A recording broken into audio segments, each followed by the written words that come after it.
Introduction. Look, Rahul, this robot is walking.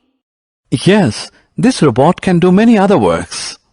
Rahul, do you know the difference between living and non-living things? Ruchika, I know only one difference, that living things move. But if it is true, then why this robot is not considered as living? Children, in this lesson we will learn about characteristics of living things. Life. Life is unique, complex cellular organization of molecules, expressing it through chemical reactions which lead to growth, development, responsiveness, adaptation, and reproduction. Characteristics of living things. Things which depict growth, reproduction, ability to sense environment and mount a suitable response are called living things. Plants and animals both are living. Therefore, biology deals with the study of both plants, botany, and animals, zoology. All living organisms share following basic characteristics: sense and respond to change, growth and development, give off waste, reproduce. Living things have cells. Each living being has a distinct individuality. It cannot be broken into two or more independent parts. The body of a living being is made of one or more cells. Cells are considered to be structural and functional unit of life. The cells are made of protoplasm or living matter. All the body functions and properties of life are due to protoplasm. Some living organisms like amoeba, paramecium are made up of one cell, only they are called unicellular. Organisms made up of many cells are called multicellular. Living things grow and develop. All organisms grow and develop. Growth results in an increase in size, weight, and synthesis of new protoplasm.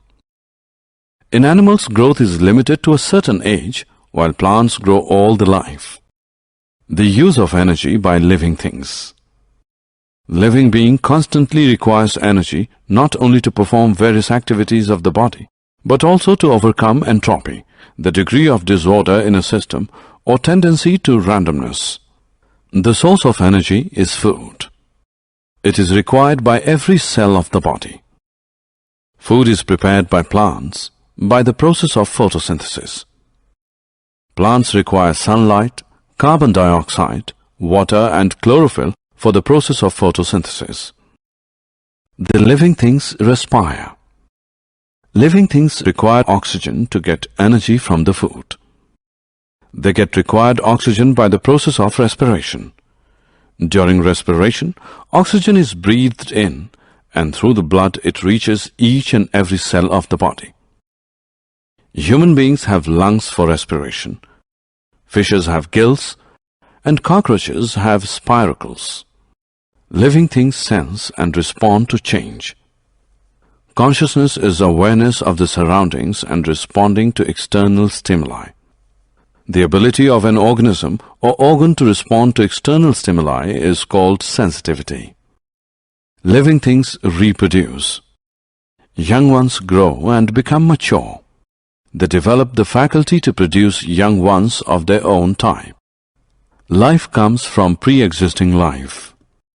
Summary. Let us summarize what we have learned. In the world, there are two types of structures: living and non-living. Living beings are complex entities. All living organisms share some basic characteristics: cellular structure, use energy, grow and develop, sense and respond to change, move, give off waste, and reproduce. The smallest unit of life is cell. Changes in structure and function of every living being with age are called development.